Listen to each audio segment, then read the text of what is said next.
여기서 할 수 있는 건 여러분 옆에 계신 분들 인사하라는 얘기만 계속 하게 되죠, 사회자들이. 근데 예배드리기 전에 이제 서로 이렇게 옆에 누가 계신 걸 아는 게 참 마음이 편안해집니다. 그래서 한 번 더 인사하겠는데 저를 따라서 한번 해주세요. 당신의 생긴 모습과 아무 상관없이 사랑합니다. 그렇게 한번 해보세요.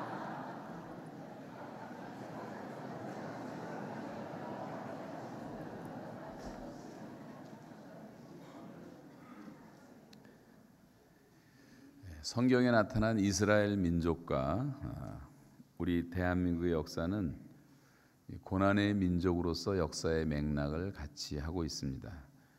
이스라엘 역사를 살펴보면 이스라엘 역사도 오래됐고 우리 한국도 반만 년이라는 오랜 역사를 가지고 있는데 이스라엘 사람들은 언제나 북방에 시달려 왔어요. 아스리아, 바벨로니아, 페르시아, 로마 이런 거대한 제국들이 북쪽에 형성되면 언제든지 공격을 해와서 북쪽 이스라엘은 언제든지 피해를 입었고 피가 많이 섞였기 때문에 성경에서도 이방의 갈릴리어라고 말할 정도로 갈릴리 지방은 많이 피가 섞인 사람들이 있었던 것도 볼 수가 있습니다. 또 심지어 남쪽 애굽으로부터 공격을 많이 받아서 한때는 애굽에 400년 동안 종살이를 한 적도 있었죠. 그렇게 이제 많은 고난을 받은 역사를 가지고 있는데 우리나라도 보면 대한민국의 역사도 조그만 땅덩어리지만 작은 땅에서 반만 년을 한반도라는 땅에서 같이 살았던 우리 민족인데 5,000년 역사를 살펴보면 북쪽에서 일어나는 모든 제국들이 많지 않았습니까? 지금 이제 한나라라고 하는 중국 땅에 뭐 노나라, 청나라, 무슨 나라 뭐 수없이 많은 제국이 일어날 때마다 언제든지 우리를 괴롭혔고 공식적으로 역사에 200번 공격이 있었어요. 그리고 우리는 조공을 바치고 여자들도 잡혀가는 건 수치스러운 일들도 많이 있었습니다.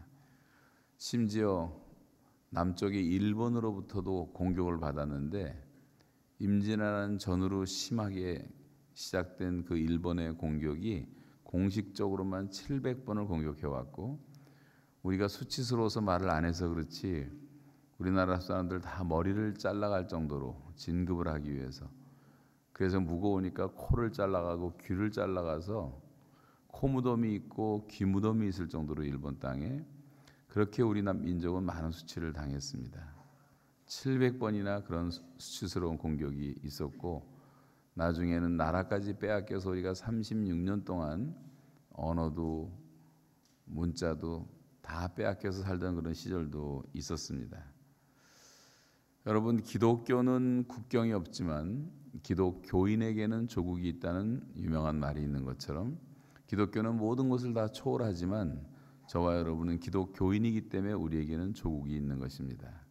지금 우리가 외국에 살아도 우리의 조국을 잊지 못하는 것은 내 조국은 내 어머니 같기 때문에 어디를 찔러도 내 몸처럼 아픈 내 조국이라는 말이 있는 것처럼 우리가 그렇게 조국을 잊지를 못하는 거죠. 그런데 해외에 살고 있는 저와 여러분의 강점이 있다면 이 남과 북의 현실을 좀 더 객관적으로 볼 수 있다는 사실입니다. 얼마 전까지만 해도 우리와 함께 분단의 아픔을 공유하던 민족이 있었는데 독일 민족입니다. 서독과 동독으로 나뉘어져서 고난을 받고 살았지만 1989년도에 독일이 통일된 이후로 이제 이 지구상에 남아 있는 유일한 분단 국가는 우리나라밖에 없습니다. 그런 의미에서 역사적으로 지금 굉장히 중요한 시대를 살아가고 있다고 생각되어지는데 우리나라의 이 분단은 좀 심각합니다. 피를 너무 많이 흘린 동족 상잔의 비극이기 때문에 화해가 그렇게 쉽지가 않습니다. 그래도 통일이 가능하고 화해가 가능할 것인가 라는 질문 앞에서 오늘 우리는 이 본문의 말씀을 통해서 이 민족의 화해를 가능케 하는 열쇠를 우리가 좀 찾아보고 또 성경이 주는 교훈을 우리가 마음속에 묵상함으로 정말 복음화된 통일조국의 꿈을 여러분 새롭게 꾸시고 기도하시는 그런 성도들이 되시기를 바랍니다. 세 가지를 말씀드리겠는데 우리 안에서 세 가지 변화가 일어나야 돼요. 첫째는 우리 안에서 의식의 변화가 일어나야 됩니다. 의식의 변화. 그 의식은 곤욕의식을 말하는 거예요. 그래서 이 곤욕의식이 회복되지 않으면 화해는 가능하지 않습니다. 두 번째는 우리가 역사를 보는 안목의 변화가 있어야 돼요. 관점의 변화라고도 할 수 있습니다. 하나님의 관점에서 역사를 보는 눈이 띄어져야지 이 민족 통일과 화해는 가능하다고 하는 것입니다. 세 번째는 우리들의 태도의 변화인데, 우리가 같은 동족으로서 이제는 강자가 약자를 섬길 줄 아는 섬김의 태도를 가져야지 된다는 사실을 요셉의 이야기를 통해서 배울 수가 있습니다. 자, 먼저 우리가 이제 곤욕의식을 생각해 보겠는데요. 우리 속에 이제 의식의 변화 가운데 일어나야 될 게 곤욕의식의 변화라고 하는 것입니다. 예를 들어서 성경의 예를 들면, 성경의 창세기를 보면 창세기의 본격적인 시작은 창세기 12장의 아브라함의 얘기부터 시작됩니다. 이 아브라함이라고 하는 사람이 하나님의 명령을 받고 본토 친척 아비집 갈대아 우르를 떠나서 가나안으로 들어갈 때 어떻게 쫓아왔는지 모르지만, 그때 아브라함을 따라왔던 사람 가운데 하나가 그의 조카였던 롯이라는 사람이었어요. 근데 롯이라는 사람 때문에 아브라함은 많은 어려움을 겪습니다. 잘 아시는 대로 롯이라고 하는 이 조카는 아브라함을 항상 곤경에 빠뜨렸어요. 예를 들어서 욕심이 많았고 자기 중심적이었고 어른들을 공경할지도 모르고, 예를 들어서 이제 초장이 너무 넓어져서 종들 가운데 다툼이 일어나니까 땅을 서로 이제 차지해야 됐는데, 헤어져야 됐는데, 그때도 제일 먼저 롯이 먼저 자기가 욕심을 부려서 가장 좋은 것을 차지합니다. 그때 아브라함은 롯에게 이렇게 말합니다. 네가 좌하면 내가 우하고 네가 우하면 내가 좌할 것이다. 언제든지 이 삼촌이 양보하는 것을 볼 수가 있습니다. 그런데 이 롯이라는 사람은 그 이후에도 계속 그렇게 행동합니다. 어느 날 또 지역 연합군에게 다 롯의 가족들이 잡혀가는 어려움을 겪게 된 것을 보고 아브라함은 자기 사병 318명을 데리고 가서 그 가정을 다 구원해 오잖아요. 목숨 걸고 구원해 온 것입니다. 그 다음에 또 소돔과 고모라 땅에 하나님의 심판이 임할 때 롯의 가정도 그 유황불에 다 죽게 되었으니까 아브라함이 또 눈물로 중보 기도를 하나님 앞에 한없이 드리게 되고, 그 기도의 응답으로 천사들이 이제 겨우 롯의 가정을 끌어내지 않습니까? 그래서 그 어려울 때마다 아브라함에게 기도를 하고 그 위기에서 롯의 가정을 구해냅니다. 롯과 아브라함의 관계는 정말 그렇게 유지하기가 힘든 악성 관계였어요. 롯이 너무 자기 중심으로 살았기 때문에. 그런데도 관계가 깨지지 않은 이유는 아브라함의 마음속에 있었던 한 가지 의식 때문인데, 그것을 곤욕의식이라고 말합니다. 아브라함이 롯에게 항상 이렇게 말합니다. 저를 한번 따라서 해주세요. 너와 나는 곤욕이라. 너와 나는 곤욕이라고 하는 그 삼촌의 마음속에 있었던 곤욕의식이 이런 모든 인간적 위기를 극복하게 만든 것입니다. 그래서 조카를 위해서 기도하게 만들었던 거죠. 한 단계 더 나아가서 아브라함의 후손 가운데 이제 야곱이 나오는데, 야곱과 라반의 관계를 한번 생각해 보세요. 야곱이라는 사람은 좀 약은 사람입니다. 거짓말도 하고 형도 속이고 아버지도 속이고, 그래서 목숨의 위협을 느끼고 이제 밧단 아람이라는 곳으로 도망을 쳐서 20년을 살게 되는 그 과정에 보면, 이 사람이 지금 밧단 아람으로 도망을 갔는데 또 기다리고 있던 사람은 라반이라는 그의 삼촌이었는데, 예를 들면 야곱이 사기 7단이라면 라반은 사기 9단이에요. 사기 7단은 반드시 사기 9단을 만나게 돼 있습니다. 그래서 여러분 살면서 절대 사기치면 안 돼요. 망하게 돼 있어요. 자, 그래서 이 두 사람의 이야기를 보면 정말 웃기지도 않는 그런 인간들의 천박한 모습이 다 성경에 기록되고 있습니다. 조카 롯이 왔더니 머리를 굴리면서 그 삼촌 라반이라는 사람이 이 조카의 노동력을 착취하기 위해서 별짓을 다 하고, 눈치를 보니까 자기 딸 좋아하니까 열심히 일하면 딸 주겠다 그래서 또 죽으라고 7년을 일했더니 또 큰딸을 들여보내가지고 또 둘째 딸 7년만 더 하면 둘째 딸도 주겠다. 뭐 이런 얘기들 다 알지 않습니까? 저는 거기서 왜 첫날 밤에 라헬인 것을 모르고 그 레아가 있는 것을 왜 몰랐을까? 그날 아침에 알았다 그랬거든요. 그게 이해가 안 돼요. 성경에 아직도. 아시는 분은 저한테 말씀해 주세요. 전깃불은 없어도 촛불은 있었을 텐데. 여하튼 그래서 이제 삼촌이 하는 말이 우리 지방에서는 둘째가 먼저 가는 법이 없다. 그래서 그런 거니까 이해하고 7년만 더 일하면 내가 둘째도 줄게. 그래서 결국은 20년 동안 그렇게 일을 하고 월급을 늘 떼어먹고 변역을 하고 야곱이 불만이 많았죠. 자기가 사랑했던 구원의 여인 라헬이 아니었으면 아마 상황이 달라졌을 거예요. 이것 때문에 이제 참았습니다. 그 여자들도 시집 온 다음에 마음이 변해가지고 아버지에 대해서 불평이 많았고 그러다가 결국은 밤중에 아버지가 멀리 여행 떠났을 때 야반 도주를 하잖아요. 그리고 아버지 물건까지 훔쳐갖고 자기 엉덩이 밑에서 숨겨가지고 속이고 속고 하는 것들을 보면 정말 이게 하나님의 사람들일까 할 정도로 그렇게 살았는데 그 야곱이 도망갔다는 얘기를 듣고 돌아온 라반이 군대를 이끌고 또 추격을 하잖아요. 사실 다 죽일 그런 마음을 가졌습니다. 그런데 결론은 죽이지도 않고 평화조약을 맺고 손주들을 하나씩 다 축복하고 보냅니다. 그 과정에서 있었던 일이 뭐냐면 라반의 마음속에 남아있었던 권력의식이 작동을 한 거죠. 라반도 이렇게 말합니다. 한번 따라서 하세요. 너와 나는 권력이라. 이 권력의식 때문에 위기를 극복하고 관계가 회복되는 것을 우리가 많이 볼 수가 있습니다. 여러분 모세라는 사람의 마음속에도 구약을 대표하는 또 신약을 대표하는 바울이라는 사람의 마음속에도 언제든지 권력의식이 있었어요. 이스라엘 백성들이 모세를 굉장히 속썩였는데 그래도 모세는 끊임없이 하나님의 진노가 나타날 때마다 하나님을 막아서서 기도합니다. 하나님 내 이름을 생명책에서 지우실지라도 내 동족이 구원받기를 원합니다. 진노를 거두시기 바랍니다. 그래서 모세의 기도로 하나님이 진노를 거두신 적이 여러 번 있습니다. 바울도 마찬가지예요. 바울은 자기 민족이 자기를 싫어하는 것을 다 알고 있었고 너무 많이 핍박을 하고 그런 걸 알면서도 그리고 자기는 이방인의 사도로 부름을 받았음에도 불구하고 바울은 가는 곳마다 먼저 유대인의 회당을 들립니다.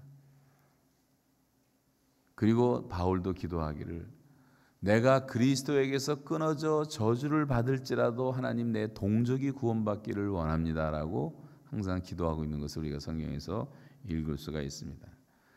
여러분 지금 요셉이라고 하는 사람이 17살 청소년 가장 예민한 나이에 아버지의 사랑도 받지 못하고 그리고 이제 조금 사랑받았다고 또 질투한 형들에 의해서 이제 심부름 온 동생을 죽이기로 하잖아요. 죽이려고 했을 때 요셉이 죽지 않은 이유는 그래도 루벤이라는 맏형과 시므온이 한마디 한 것 때문에 우리가 우리의 혈육을 내 손으로 어떻게 죽이느냐. 그래서 양심에 찔려가지고 죽이지 않고 운물에 던졌는데 마침 물이 없어서 살아나고 애굽의 인신매매단에 팔려간 겁니다. 그리고 감옥 생활하고 노예 생활하고 그래도 그 형제들 가운데 우리가 한 아버지 밑에서 난 골육이라는 의식이 살아 있었기 때문에 그 정도로 이제 요셉을 죽이지 않았던 거죠. 자, 그때부터 애굽에 끌려간 요셉은 13년이라는 17살부터 30살까지 온갖 고초를 다 겪으면서 고생을 합니다. 잘 아시는 것처럼 그러다가 어느 날 하나님의 시간에 하나님이 요셉을 이렇게 수직 상승을 시켜갖고 그 당시 제국의 최고의 통치자를 만드시게 되잖아요. 마침 그때 하나님이 가나안 땅에 가뭄을 보내갖고 가나안에서 먹을 것이 없게 되니까 야곱이 아들들을 불러서 애굽에 곡식이 있다 하더라. 곡식을 사와라. 그래서 이제 보낸 건 아닙니까? 자, 그때 이제 지금 오늘 읽은 본문의 장면이, 그래서 형들이 지금 앞에 앉아 있고 요셉이 형들을 보고 있는데, 형들은 요셉인 걸 꿈에도 생각을 못했지만 요셉은 자기 형들이 온 것을 알고 참고 참다가 정을 억제하지 못하여 방성대곡하니 애굽 사람들에게 들리고 바로의 궁중에까지 들리더라. 큰 소리로 펑펑 웁니다. 요셉이 정이 복받쳐 갖고. 그러면서 하는 말이, 형님들, 이 사람들이 얼마나 놀랐겠어요. 저는 당신들의 아우 요셉입니다. 첫 번째 고백이 자기가 아우라고 말해요. 이 못된 놈들아, 어떻게 나를 이렇게 팔을 수가 있느냐, 이 오랑캐야 공산당아 빨갱이야, 이렇게 얘기한 게 아니라 자기가 아우라고 말하고 있어요. 그리고 형님이라고 말하고 있어요.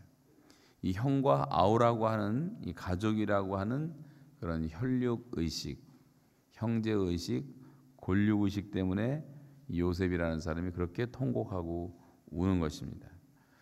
여러분, 우리도 마찬가지인데 지난 70년 역사를 생각해 보세요. 우리는 반만 년이라는 5천 년이라는 긴 역사를 한 핏줄로 한반도에서 단일 민족으로 살던 다 한 가족이고 형제들이었습니다. 70년 전에 이상한 이념 하나가 잘못 들어오면서 우리가 이렇게 분단의 비극을 겪고 있습니다만, 그래도 우리가 이 형제의식만 회복할 수만 있다면, 이 권력의식만 회복할 수 있다면 그래도 어느 정도 대화와 평화는 가능하지 않나 생각이 되어집니다. 저는 지난 2년 7개월 9일 동안 북한에서 말할 수 없는 고초를 받았고 939일 동안 자유가 없었습니다. 독방에 갇혀서 처음부터 나오는 날까지 감옥 안에서 근 3,000번 가까운 밥을 혼자 먹었고 134번 주일 예배를 혼자 드렸습니다. 고독과 많이 싸웠고 팔다리가 다 망가질 정도로 중노동에 시달렸습니다.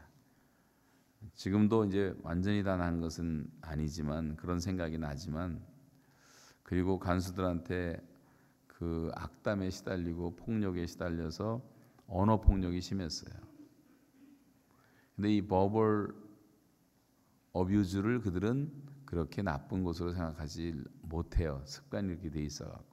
나는 정신적으로 고통스러웠지만 너무 스트레스가 세니까 기도를 하는데도 불구하고 3달 동안 설사가 멈추지 않은 적도 있었고, 석탄가스를 마시고 거의 죽을 뻔한 적도 있었고, 너무 심하게 저를 괴롭히니까 십이지장이 망가져서 배를 동동 구르면서 1달 동안을 지낸 적도 있었고, 그런 말할 수 없는 고초를 겪었지만 결론적으로는 하나님께서는 그들을 불쌍히 여기는 마음을 주셨고, 그래도 그들이 우리의 권력이라는 마음을 주셨기 때문에 용서할 수가 있었고, 제 마음속에는 하나님 앞에서 말씀드리지만 단 한 사람도 원망하는 마음이 없습니다.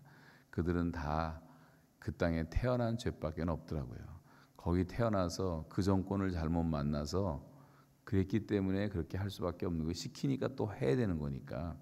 그래서 저를 괴롭혔던 사람들에 대해서 미워하는 마음은 하나도 없고, 하나님이 조만간 우리나라를 통일시킬 때 하나님이 갑작스럽게 역사하시리라고 저는 분명히 믿는데, 그때 문이 열리면 한 2만 개의 교회를 동시에 세울 수 있는 기회가 북한 땅에는 주어지게 되고, 우리가 들어가서 전도하면 그들 다 우리 형제들이고 교회 나올 거고 다 나오리라고 저는 믿어요. 또 우리 교회 청년회장도 시키고 서리집사도 시키고 다 할 수 있는 친구들 아닙니까? 다 우리의 권력이라고 생각하니까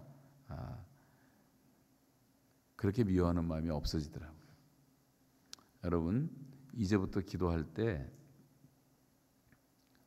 북한의 빨갱이들, 괴뢰군들, 공산주의자들, 오랑캐들 그런 말 하지 마시고 우리의 의식을 바꿔야 돼요. 의식을. 하나님, 북에 있는 우리의 형제들, 대다수의 북한 주민은 다 우리의 권력이고 형제입니다. 악한 몇 사람, 그 정권을 잡고 있는 극히 소수만 마귀에게 잡혀 있어서 그러는 것뿐이지, 그건 우리가 대적해야 될 대상이지만 북한 주민은 우리가 사랑해야 될 우리의 권력들이라고 하는 것을 잊지 마시고, 이제부터는 우리 마음속에서 그런 의식을 버리고 하나님 북에 있는 우리 형제들을 불쌍히 여기달라고 기도하시기 바랍니다. 저와 여러분의 마음속에, 우리 남한 백성들의 마음속에 그런 의식이 다 생길 때 비로소 남북의 화해는 가능하기 시작한 것입니다.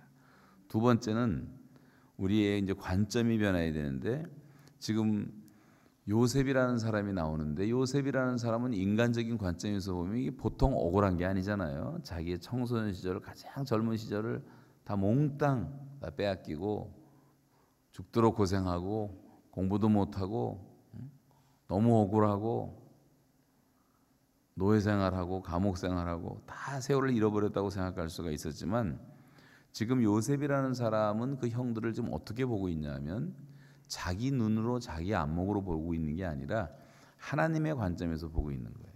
그러면서 이런 얘기를 합니다. 형님들 한탄하지 마소서, 근심하지 마소서. 이 형들은 지금 근심이 가득 찼잖아요. 이젠 죽었구나, 우리가 못된 짓을 하더니 하나님이 우리를 심판하시는, 이런 생각했을 거예요.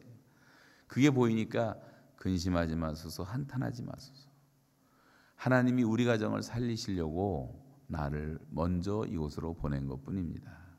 그러므로 나를 이리로 보내신 이는 형님들이 아니고 하나님이십니다. 이렇게 말하고 있는 거예요, 요셉이.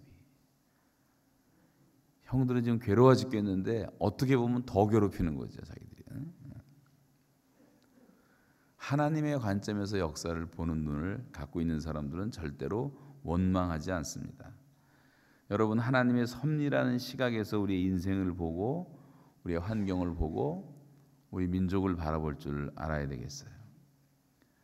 자, 그런데 이 동생이라는 사람이 한마디도 추궁하는 것도 없고 원망하는 것도 없고 욕하는 것도 없고 오기를 부리는 것도 없고 다 하나님이 하셨다고 말씀을 하고 있어요. 자, 여러분, 역사를 우리가 바라볼 때 하나님의 관점에서 바라볼 줄 알아야 되는 것이, 하나님의 자녀가 된 저와 여러분에게 있어서는요, 참새 한 마리도 하나님의 허락 없이는 떨어지지 않고 우리의 머리털까지 세신 바 되었다는 사실을 믿는다면, 여러분 믿습니까? 정말 믿는다면 70년 동안에 5천만 우리 민족이 이런 고난을 당하는 이것이 어떻게 우연일 수가 있겠습니까? 그래서 어떤 사람들은, 젊은 애들은 또 지금 사고가 잘못된 애들이 많아갖고 맨날 미국 욕하고 성조기 태우고 미군 철수 외치고 있습니다. 나이 드신 분들이 많이 있는 또 한쪽은 맨날 중국을 욕하고 소련을 욕하고 한미 동맹을 부르짖고 있습니다. 또 어떤 사람들은, 일부는 우리 민족 지도자 잘못 만나서, 조상 잘못 만나서 이렇게 고생한다고 또 조상들을 원망하고 있습니다. 여러분, 그게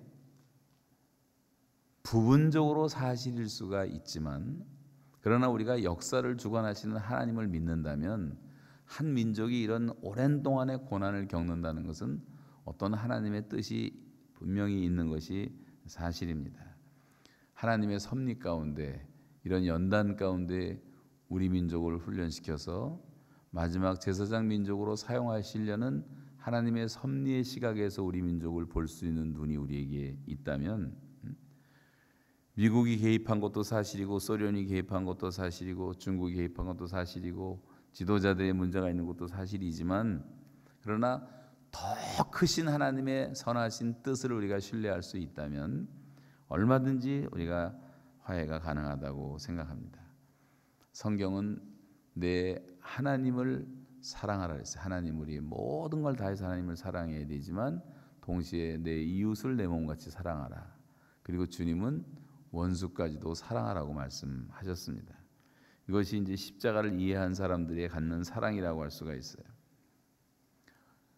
그래서 원수를 어떻게 사랑합니까? 이건 아가페 사랑으로만 가능한 건데, 누가 아가페 사랑을 번역하기를 이를 악물고 하는 사랑이라 그랬어요. 이를 악물고.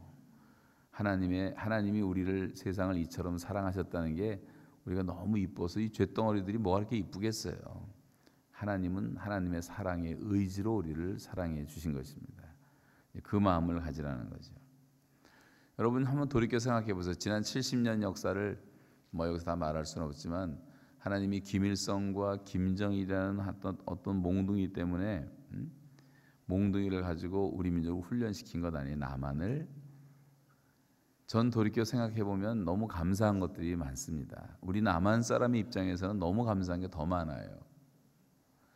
하도 이 김일성이가 우리를 괴롭혀 갖고 칼기 폭발시키고 미얀마 폭발시키고 청와대 다 박정희 목다발하고 30명 내려보내고 천안함에서 젊은 청년들 군인들 46명을 폭침을 시키고 수없이 무장공비를 내려보내고 그럴 때마다 전 세계가 그 위는 중국, 소련, 동굴아파, 중앙아시아 전체가 시뻘갰잖아요. 한국만 파랬어요. 밀고 내려오면 우리도 완전히 공산화 될 수밖에 없는 상황이어서 우리가 힘이 없으니까 우리는 그런 어려움이 있을 때마다 하나님께 나와서 부르짖었잖아요. 산마다 가서 산기도 하고 금식기도 하고 철야하면서 부르짖고 새벽기도 하면서 부르짖고 대한민국의 수만 개 교회가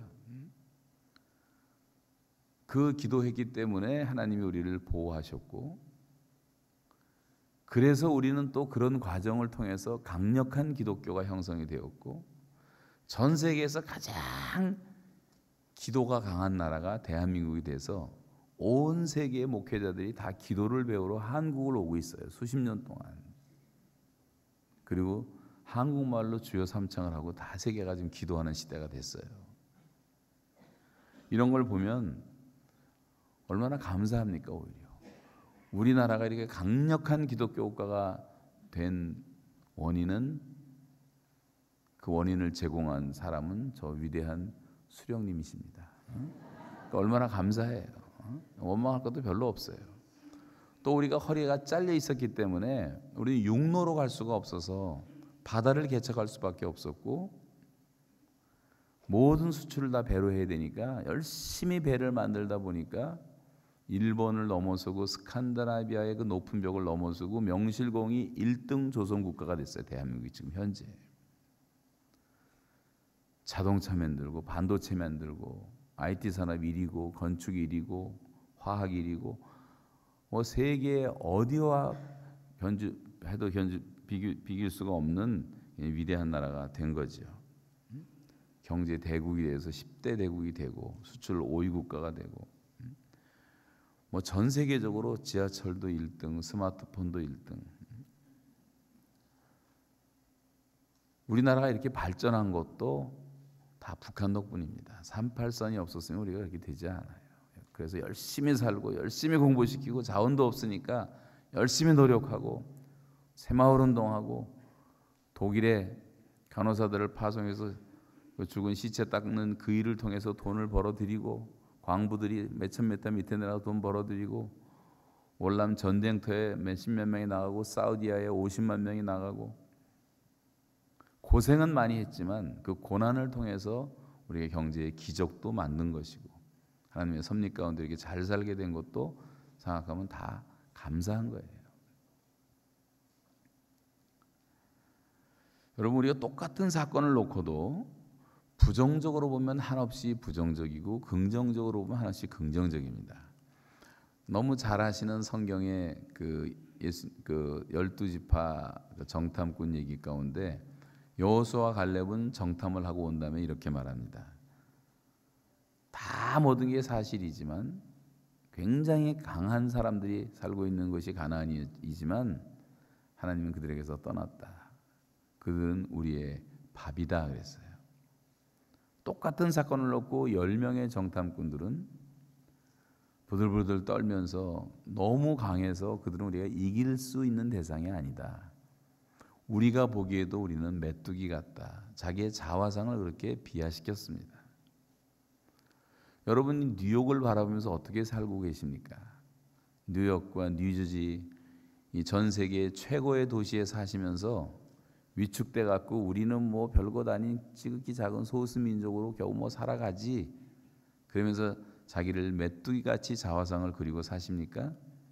아니면 우리 한민족을 통해서 하나님이 세상을 변화시키는 그 하나님의 섭리 가운데 디아스포라로 이 땅에 와서 우리가 이 미국을 정복하라고, 미국 교회를 다시 살리라고 우리를 보내셨기 때문에 뉴욕에 사는 이 1,000만, 2,000만 이 사람들은 다 우리의 밥이다. 그렇게 생각하시냔 말이에요. 어떤 관점에서 역사를 보느냐가 중요한 거예요.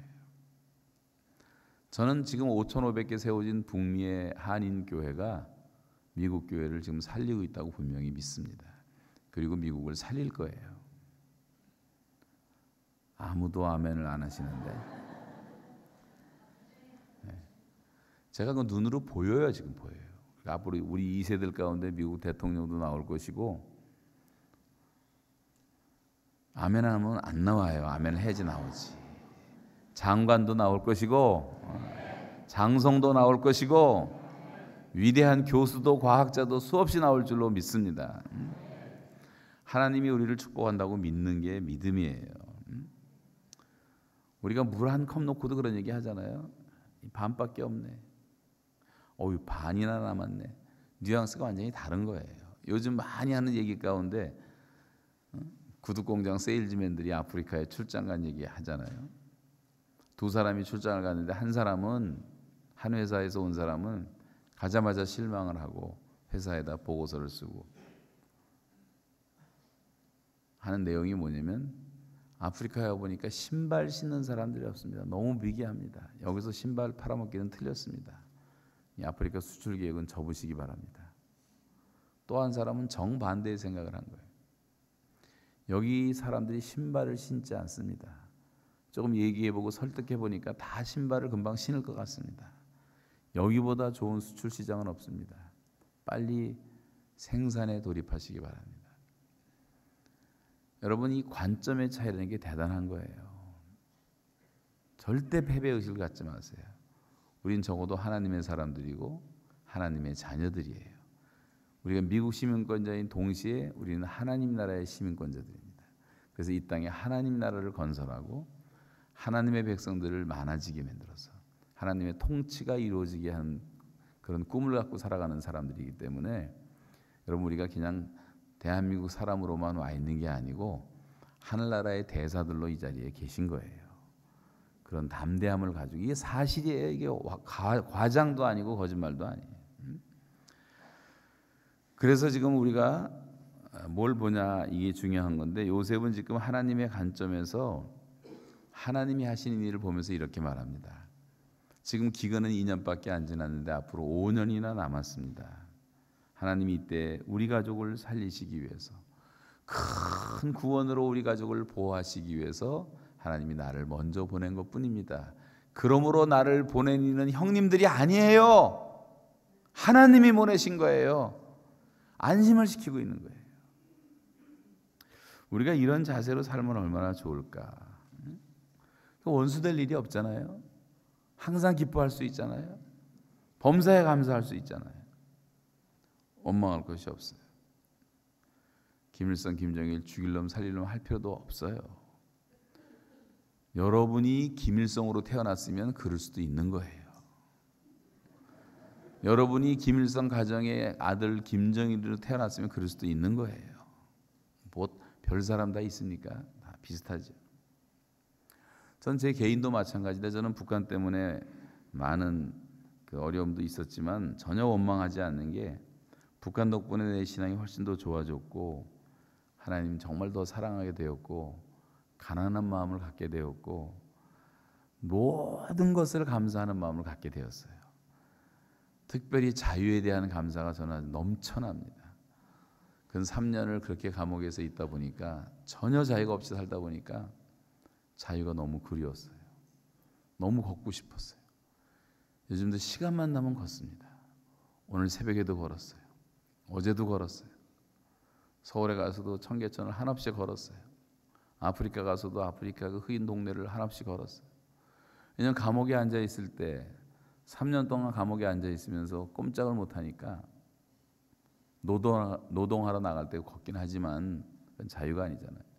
그 오솔길이 산 위에 하나가 보이는데, 저기 한 번만 자유롭게 좀 산책하면 얼마나 좋을까. 여러분, 우리가 걸을 수 있다는 게 얼마나 큰 축복이고 자유인 줄 아십니까?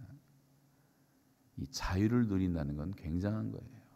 지금 저와 여러분이 여기에 앉아 있는 것도 수많은 사람들이 우리를 위해서 피를 흘려줬기 때문에 우리가 자유를 누리고 있는 거예요. 미군 병사들만 19살짜리 애들이 한국 땅에 와서 5만 명이 피 흘리고 죽었습니다. 100만 명도 넘는 가족들이 너무너무 고통스럽게 눈물을 흘렸습니다. 17개국에서 수만 명의 젊은이들이 와서 우리 땅에 피 흘려줬습니다. 그 덕분에 우리가 자유를 얻었다면 이 자유가 얼마나 소중합니까? 영적으로 우리는 다 죄의 노예였었는데 하나님의 아들 예수 그리스도가 우리를 사랑하시고 불쌍히 여겨서 우리가 달려야 될 십자가 대신 달리시고 흘려야 될 피 대신 흘리시고 예수님의 그 희생의 십자가 때문에 우리가 영적으로 자유함을 받고 죄사함을 받고 영생을 얻고 성령의 사람이 되었다는 이 놀라운 자유와 축복을 어떻게 평생 감사를 안 할 수가 있겠습니까? 저는 북한에서 너무너무 감사한 걸 많이 배웠어요. 또 너무 배고파 봤기 때문에 먹는 것에 대해서 뭐든지 감사가 나오고 처음에 나왔을 때는 사과 하나 놓고 감사 기도를 하는데 먹게 되지가 않더라고요. 너무 감사해서 사과를 한 번도 먹어본 적이 없기 때문에 어떻게 이게 새빨간 게 나왔을까? 어떻게 속살이 이렇게 하얄까? 깨물면서 어떻게 이런 맛이 날까? 이게 비바람, 폭풍, 번개 다 맞으면서 몇 개월을 수없이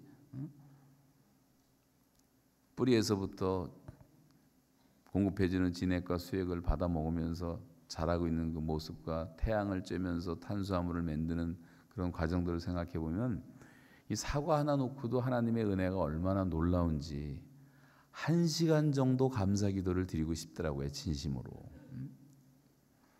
감사에 대한 것들이 많이 다 회복되는 것이 얼마나 감사하고 북한이 아니었으면 제가 이런 감정을 갖겠습니까?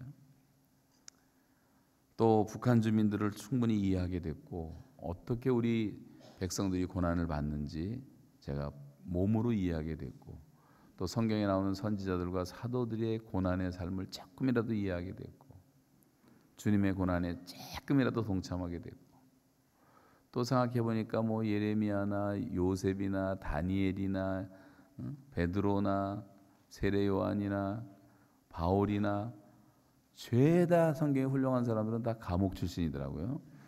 이게 감옥이 나쁜 게 아니구나. 이 감옥에 있어서는 또 은혜더라고요. 저한테는. 그리고 이것은 저한테는 완벽한 수도원이었어요. 그래서 하나님이 마지막 다시 한번 은혜와 기회를 베풀어 주신 줄 알고 너무나 감사하고 북한 덕분에 카나다 수상도 만나고 장관들 만나고 오타와 가면 하원, 상원 의원들이 다 일어나서 기립박수를 치고 뭐 북한 덕분에 제가 받은 영광만 생각해도 너무 놀라워요. 너무 감사해요. 너무 감사해요. 고난당한 것이 내게 유익이라 그랬어요. 그래서 내가 주의 말씀을 지키게 되었다. 고난당한 것이 복음의 진보를 갖게 되었다. 미국은 좀 덜하지만 카나다 땅에서는요 뭐 굉장했습니다. 그래서 제가 매스컴을 통해서 수없이 전도할 수 있는 기회를 얻었고 학교도 수없이 방문하고 뭐 카나다 교회들은 물론이고 복음 전도의 기회를 하나님이 엄청나게 주셔서 전도할 수 있는 것이 너무나 감사합니다. 하나님의 관점에서 보면 원망할 것이 없다는 거예요. 그래서 여러분 지금 남북 관계를 생각하며 다 죽일 놈 살릴 놈 하지 말고 하나님의 은혜로 생각하고 지금 우리가 이만큼 살게 된 게 어떻게 보면 북한 덕인 것이 많이 있어요. 그래서 다 감사하시기 바라고 원망 없이 사시기를 바랍니다. 그래서 하나님의 관점에서 역사를 보자. 마지막 세 번째는 우리의 태도가 중요한데 섬김의 태도가 중요하다는 거예요. 지금 남북 관계를 한마디로 말하자면 좀 심하게 말하자면 천당과 지옥의 차이. 제가 볼 때는 제가 150번을 다녔으니까 군 단위로 거의 다 다녀봤어요. 남한은 잘 몰라요. 솔직히 남한에서 태어났음에도 불구하고 경상도 전라도는 뭐 큰 도시나 몇 개 가봤지 모르지만 북한은 구석구석을 다 다녀봤는데 제 마음에는요 북한만 생각하면 언제든지 너무 불쌍한 생각이 들고 지구상에 이렇게 고생하는 사람이 있을까? 이렇게 억울하게 사는 사람이 있을까? 굶어 죽는 거를 볼 수가 없어요. 350만이 그렇게 죽어갔어요. 다 뉴스를 봉쇄해놨기 때문에 세상에 알려지지도 않아요. 탄광에 갔더니 탄광이 무너지면서 2,500명이 죽었다고 주민이 저한테 이르더라고, 조용하게. 관리들이 없는 사이에. 너무 비참하고 너무 가난하고, 가난해도 그렇게 가난할 수가 없어요. 그러니까 지금은 북한은 세상에서 제일 약자예요. 약자. 강자가 아니에요. 원자탄 만들었다고 강자입니까? 소련도 만들고 달나라도 갔다 왔는데. $100만 있으면요, 북한에서는 당원증을 살 수가 있어요. 달러 파워가 막강합니다. 중고등학교 선생 월급이 지금 올라서 $3 받아요. $3 한 달에. $5만 있으면 한 가족이 5명이 한 달을 먹고 살아요. 우리는 맥도날드도 못 먹지만. 하나님이 이 달러 파워를 주신 것은 약한 자들을 섬기라고 주신 거예요. 지금 미국은 세계 최고의 호황을 누리고 있고, 미국 국민 3억 3,5천만이 쓰는 에너지는 중국 14억 인구가 쓰는 에너지의 40배를 쓰고 있어요. 굉장한 파워가 있습니다. 우리는 강자예요.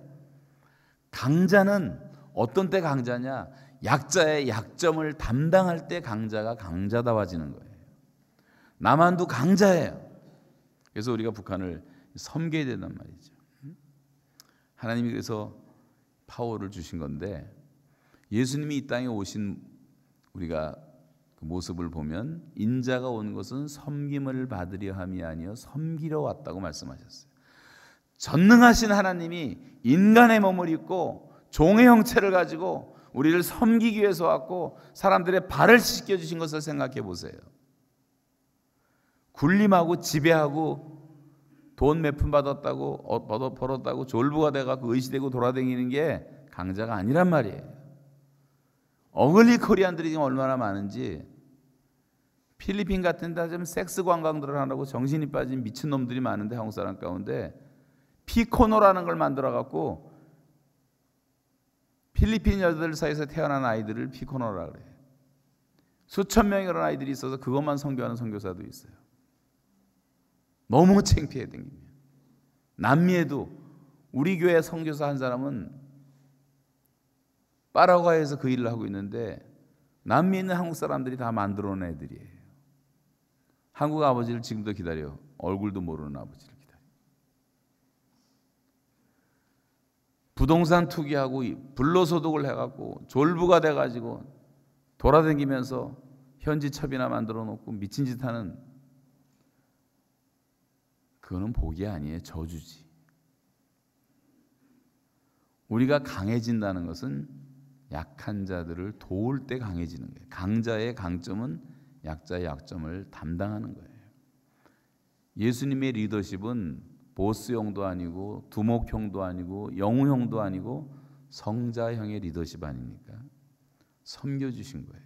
근데 왜 우리는 주님을 그렇게 닮지를 못하고 있습니까? 몇 푼 되지도 않고 아는 것도 몇 푼 어쩌 없이 그렇게 교만한 사람이 얼마나 많은지. 여러분, 교회 여기 직분자들을 잘 들으세요. 그렇게 설교를 하고 그렇게 성경을 읽으면서도 직분을 계급으로 이해하는 사람이 아직도 있어요.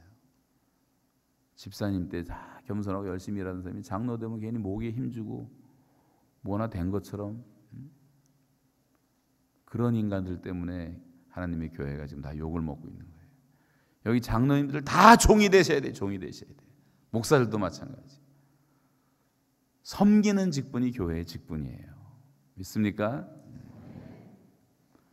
그래야지 존경을 받죠. 또 사랑하게 되고. 주님이 가르쳐 주신 게 그건데, 하나 되게 하신 것을 힘써 지키는 덕목 가운데 성경이 강조하는 것은 모든 겸손과 온유와 오래 참음과 사랑으로 용납하는 거라고 말하고 있어요.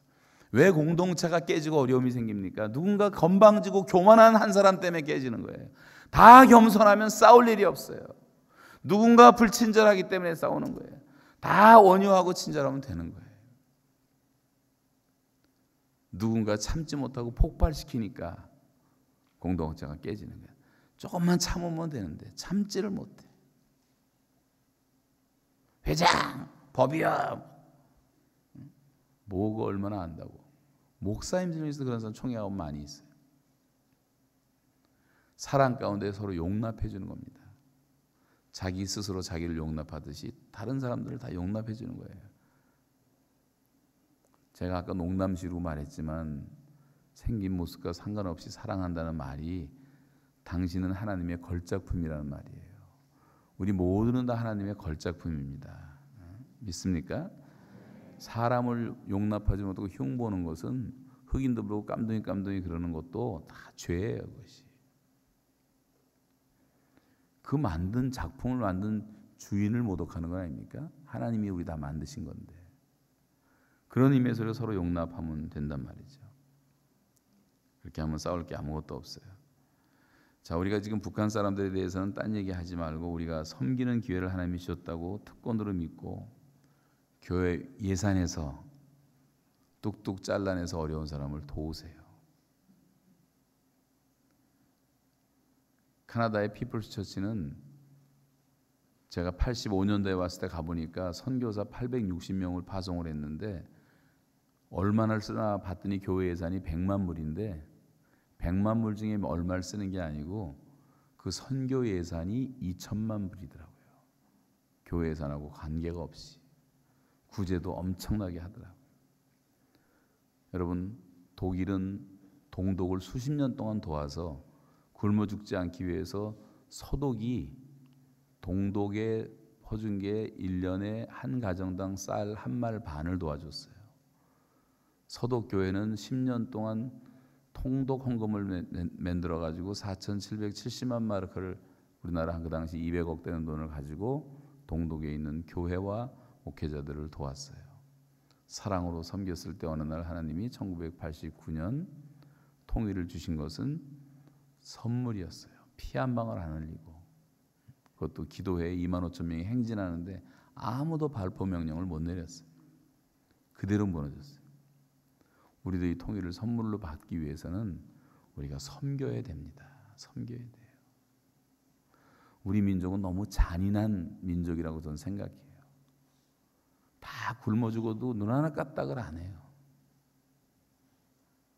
그래서는 안 되는 것입니다.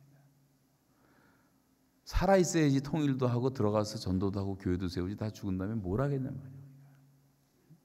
그 악한 마음을 버리고 이제 섬김의 태도를 가지세요. 우리는 강자예요. 지금 강자. 대한민국은 강자예요. 그런 의미에서 하나님 앞에서 인색하지 말고 많이 도왔으면 좋겠습니다. 사랑하면 다 무너지는 거예요. 이웃을 이길 수 있는 길은 사랑하는 길밖에 없어요.